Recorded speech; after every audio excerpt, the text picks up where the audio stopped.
Merci à tous et bienvenue dans notre présentation de ce jour. Merci de patienter, nous allons commencer dans un instant.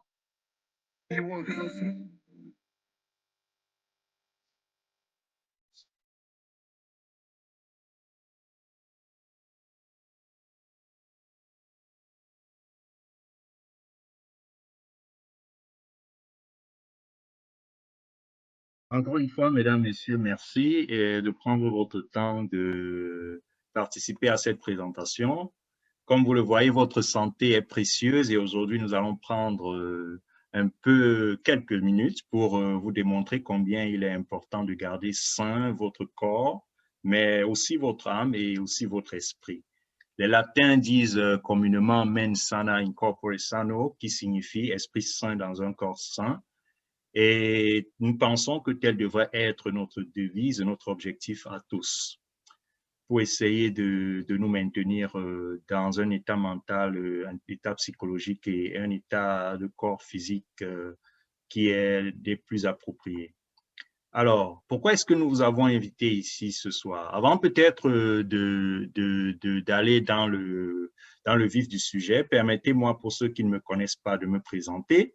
Je m'appelle Patrick et j'ai pris connaissance avec l'opportunité que nous allons vous présenter il y a de cela 5 ans, sans y accorder l'attention requise, car comme beaucoup d'entre vous, j'étais persuadé que tout allait bien et j'étais loin de me considérer comme étant négligent de ma santé. Bien sûr, tout ceci était une erreur parce qu'avec la crise sanitaire qui sévit depuis quelques mois, j'ai soudain réalisé qu'il fallait faire beaucoup mieux, beaucoup mieux pour ma santé.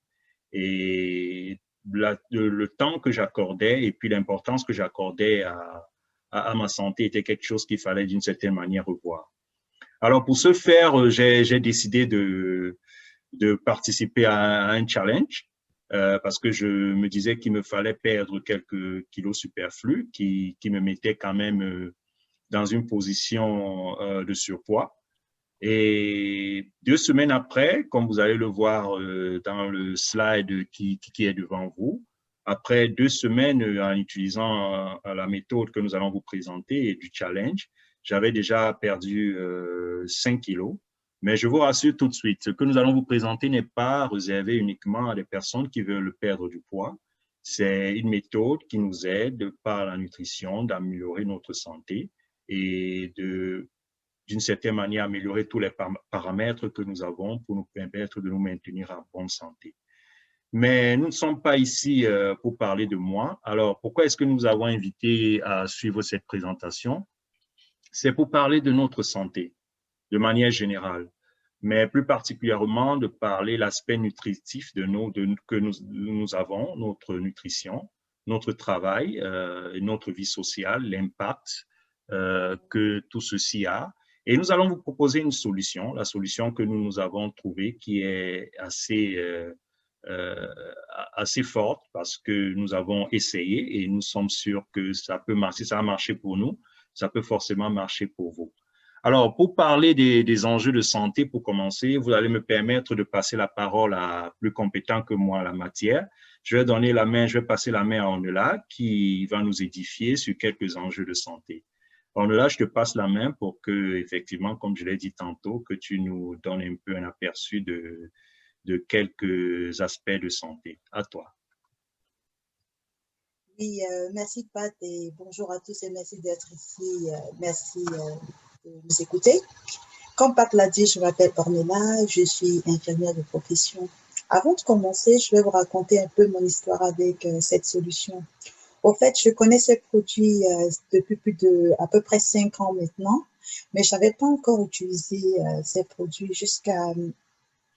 je n'avais pas encore consommé les produits parce que jusqu'à récemment, quand il y a eu le Covid, que j'ai vraiment pris conscience qu'il fallait faire quelque chose. Ce qui se passe, c'est que, comme je vous ai dit, je suis infirmière et quand il y a eu la première vague, j'ai été redéployée aux soins intensifs. Et le premier jour que j'arrive aux soins intensifs, il y avait 5 personnes qui étaient dans la salle. Il y avait un Chinois, il y avait 2 Pakistanais et des Africains. Ils étaient tous intubés et malheureusement, ils sont partis l'un après l'autre. Et juste à côté, la salle qui était à côté, elle était encore beaucoup plus grande que la nôtre. Il y avait encore, j'ai jeté un coup d'œil, je me suis rendu compte que la majorité des personnes qui étaient là-dedans étaient aussi issues des minorités. Et tout cela, ça m'a beaucoup marqué. Et quelques temps après, on a commencé à dire, même dans les médias, que les gens issus des minorités étaient beaucoup plus atteints et faisaient des formes un peu plus graves de cette maladie. J'ai donc commencé à essayer de rassembler les pièces du puzzle. Donc, je me suis dit, j'ai commencé à réfléchir moi-même au lieu de penser à une théorie du complot.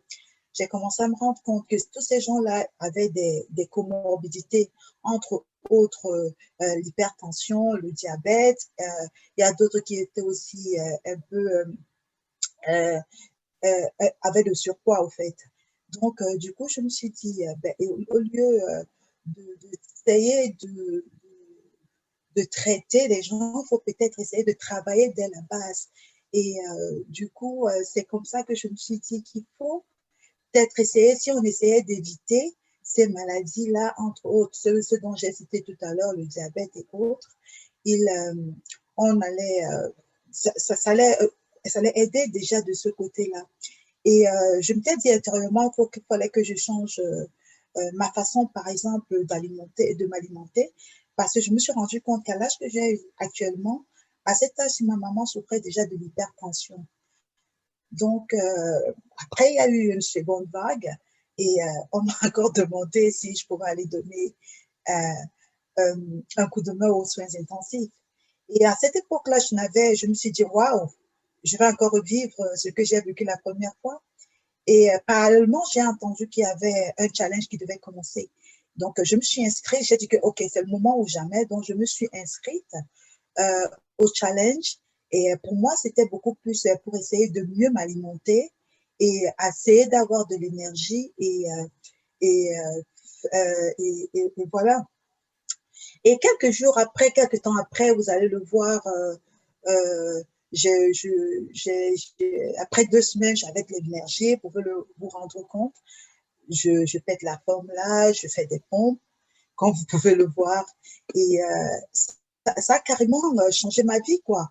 Je me sens moins lourde, je suis moins lourde et voilà. Bon, mais écoutez, j'ai de l'énergie, je suis à un bon point, donc du coup, je me sens bien. Mais bon, assez parlé de moi, ce n'est pas de moi qu'il s'agit ici ce soir. J'ai juste voulu partager cette expérience avec vous pour vous montrer, vous expliquer d'où je viens et voilà. De quoi il est question ce soir? Il est question de parler des différents facteurs qui affectent notre santé. Et je vais commencer par dire que notre santé dépend d'une foule de facteurs dont dont les effets s'additionnent les uns aux autres. Il y a l'alimentation, il y a le stress, il y a les revenus, il y a l'éducation, il y a le travail, il y a le bagage génétique et j'en passe. Mais dans le cadre de cette présentation, nous allons uniquement nous concentrer à la nutrition et l'inactivité physique. Une mauvaise alimentation constitue l'un des principaux facteurs de risque d'un éventail de maladies chroniques, notamment les maladies cardiovasculaires, l'hypertension, le cancer, le diabète et d'autres affections liées à l'obésité. Maintenant, à nous de nous poser la question de savoir si ce que nous mangeons est bénéfique à notre bien-être. En d'autres termes, nos choix et habitudes alimentaires nourrissent-ils notre corps de tous les nutriments dont il a besoin? Nous savons qu'entre autres, que nous avons besoin des vitamines, des protéines, les lipides, les glucides et j'en passe. Tout ceci doit être consommé de manière équilibrée. C'est-à-dire que si on mange que des protéines ou beaucoup plus de protéines, c'est pas bon pour notre organisme. Si on mange beaucoup plus de lipides, ce n'est pas non plus bon, ce n'est non plus bon pour notre organisme. Tout ceci doit être fait de façon équilibrée. Il y a aussi une question que nous devons nous poser. Est-ce que ce que nous mangeons Est-ce que quand nous mangeons, nous tenons compte de l'apport calorifique qu'apportent nos aliments dans notre organisme? Est-ce que nous mangeons de la qualité ou de la quantité? C'est autant de questions qu'on peut se poser et je laisse le choix à chacun de nous de répondre dans son cœur. En ce qui me concerne, je sais qu'il est difficile de mesurer l'apport calorifique de ce que je mange journalièrement, surtout quand il s'agit des mets comme le ndolé, les coquilles, les bananes, la tické et j'en passe. Il y a aussi un problème qu'il faut qu'on se pose. Je l'ai déjà mentionné. Est-ce que nous mangeons de la qualité ou de la quantité? Je vous donne un exemple. Récemment, je discutais avec une collègue. Elle m'a dit qu'elle est végétarienne et que pour Noël, elle a décidé avec ses amis d'acheter un poulet. Et le poulet coûte 35 livres. Je lui ai dit, bah attends, un poulet de 35 livres, moi je ne peux pas l'affordre. Je ne peux pas me permettre d'acheter un poulet de 35 livres. Et elle m'a dit que ben, c'est pour ça que je suis végétarienne. Ce que j'aimerais souligner, c'est que on peut bien faire le rapport qu'un poulet qui coûte 35 livres et un poulet qui coûte 5 livres, il y a un problème de qualité. La qualité ne peut pas être pareille. Maintenant, c'est pas tout le monde, comme je l'ai dit, qui peut affordre un poulet de 35 livres. Si tu peux affordre un poulet à 5 livres, il faut maintenant te dire que dans ton alimentation, il faut rajouter quelque chose pour que il y ait une balance dans ce qui manque. J'ai aussi mentionné tout à l'heure un problème de l'inactivité physique. L'inactivité physique, tout comme la mauvaise alimentation, entraîne de sérieuses répercussions sur la productivité et le nombre d'années de vie en bonne santé. Aujourd'hui, une personne sur 10 dans le monde meurt chaque année en raison de l'inactivité physique. Le manque d'activité physique est un important facteur des risques des maladies non transmissibles, telles l'AVC, le diabète, le cancer. Dans beaucoup de pays aujourd'hui, l'activité physique est à recul. Dans l'ensemble du monde, 23% des adultes et 81% des adolescents scolarisés ne sont pas assez actifs physiquement. Imaginez donc, on mange le burger, on boit le coca, on mange le ndolé, on mange le coquille, on boit du Pepsi, les glaces. Entre-temps, on ne s'alimente pas bien. Quelle est la résultante? On va se retrouver à ne pas être en bonne santé. Et ne pas être en bonne santé va automatiquement avoir un impact sur notre vie de famille, sur notre vie professionnelle. Là, on sera moins productif au travail avec des arrêts maladie qui ne paieront pas nos bourses. Ça aura aussi un impact sur notre vie sociale et par ricochet sur nos finances. Voilà brièvement, voilà à peu près ce que j'avais à dire sur les 2 points que j'ai soulignés plus haut. À toi, Pat. Merci Ornella pour cet aperçu. Alors, je vais revenir vers toi tout à l'heure pour que tu essayes quand même de nous donner les solutions parce que j'imagine qu'il y a bien des solutions. On ne peut pas brosser un portrait aussi maussade et ne pas essayer d'une certaine manière de trouver des solutions. Alors, mais avant peut-être de te redonner la main pour les solutions, j'aimerais quand même brièvement parler ici ainsi de l'indice de masse corporelle. Pourquoi je parle de l'indice de masse corporelle? Parce que c'est cet indice-là qui, d'une certaine manière, comme tu l'as souligné, lorsqu'on parle de la nutrition, qui très rapidement peut nous permettre de nous positionner par rapport à savoir si nous sommes en surpoids, si nous sommes obèses, si nous sommes, alors où est-ce qu'on se situe. Alors d'abord, l'indice de masse corporelle, comment est-ce qu'on peut le calculer? C'est un indice qui se calcule de manière très simple, hein. Il suffit tout simplement de prendre notre poids et que l'on divise par notre taille au carré. C'est-à-dire, pour faire simple, si nous avons un poids de 100 kg, je prends les chiffres assez ronds pour pouvoir faciliter le calcul, et que nous avons une taille de 2 mètres, donc notre indice de masse corporelle va être de 100, qui est notre poids, divisé par le carré de notre taille, c'est-à-dire que 2 au carré, qui est 4. Donc, 100 divisé par 4, ça va nous faire 25.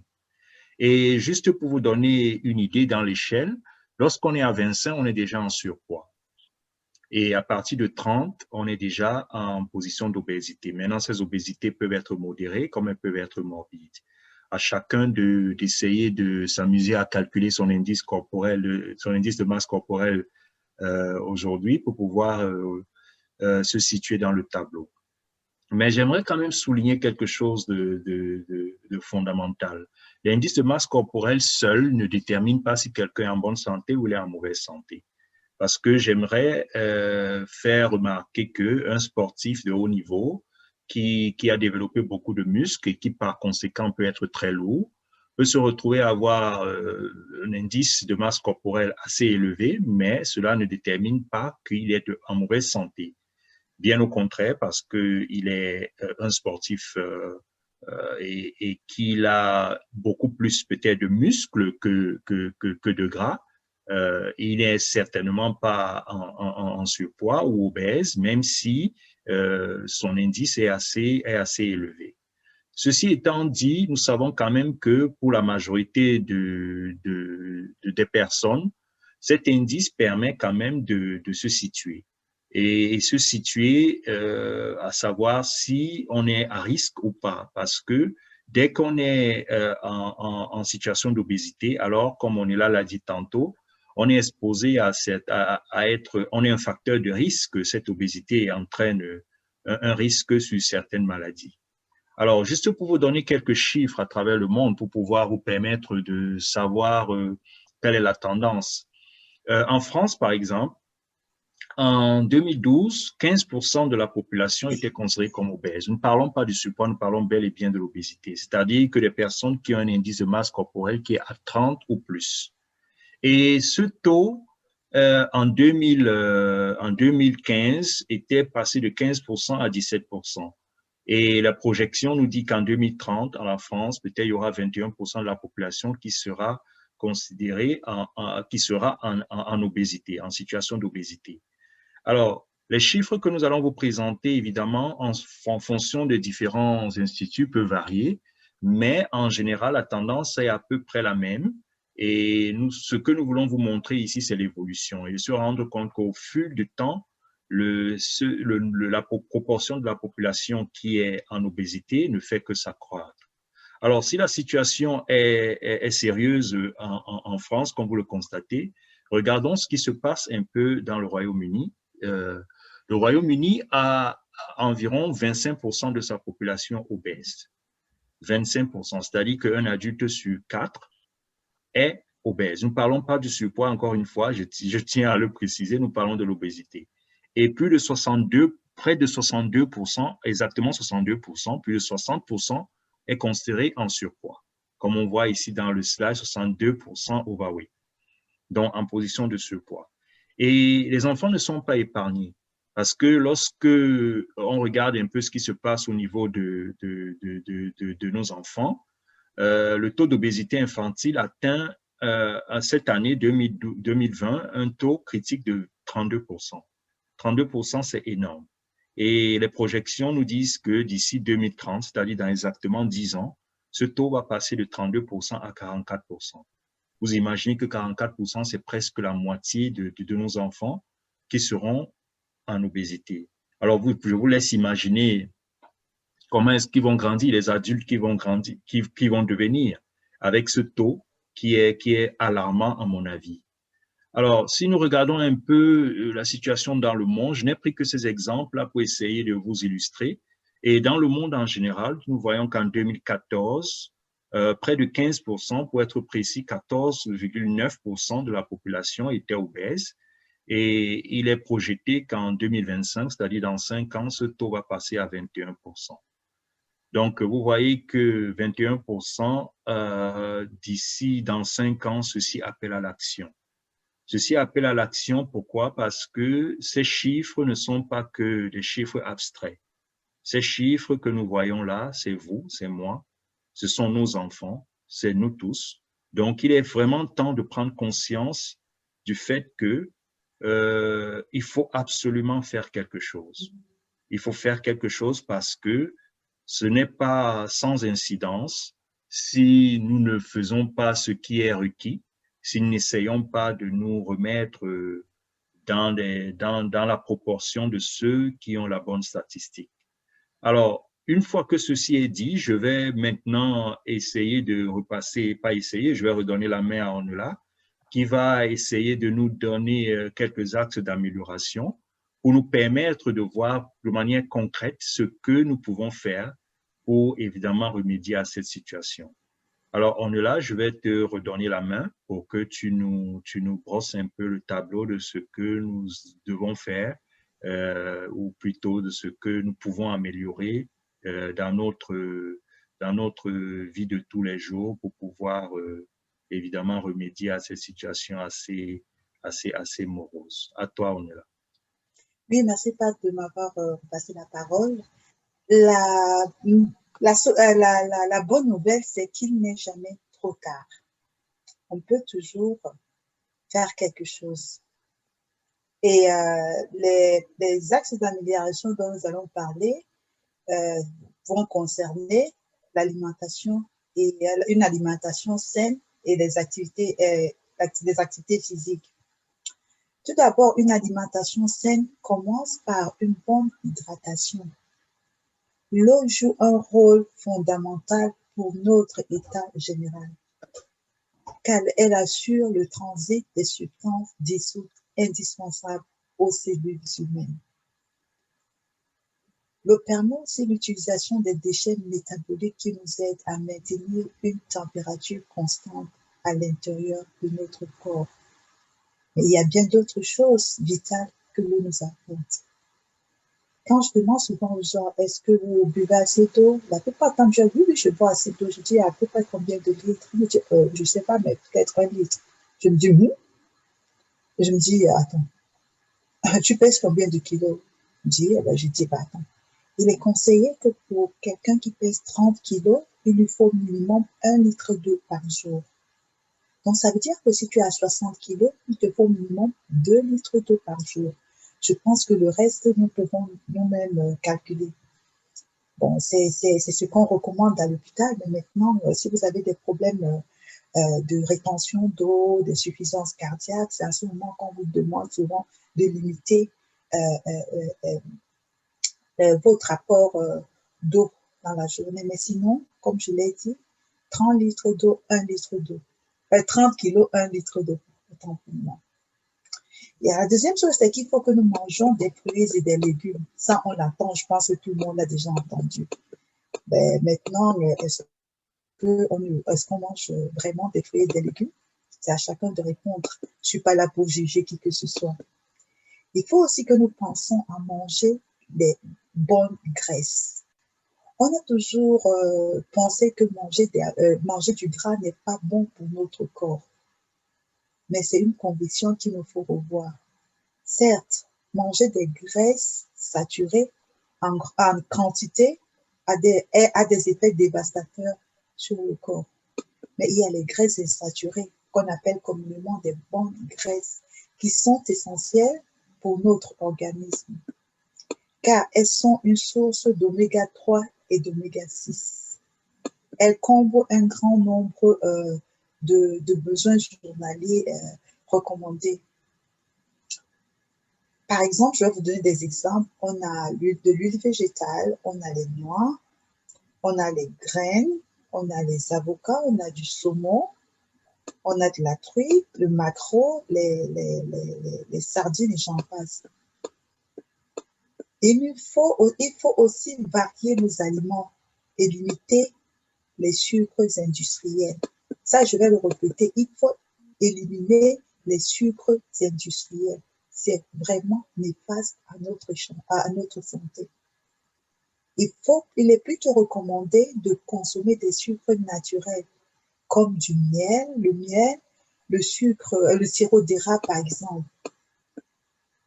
Une alimentation équilibrée passe par un apport calorifique adapté. À tout âge de la vie, notre alimentation doit fournir un apport calorifique proportionné à notre dépense d'énergie. Elle doit aussi être suffisamment variée et bien repartie dans la journée pour apporter tous les éléments nécessaires au bon fonctionnement de notre organisme. D'où l'importance de ne pas sauter les repas.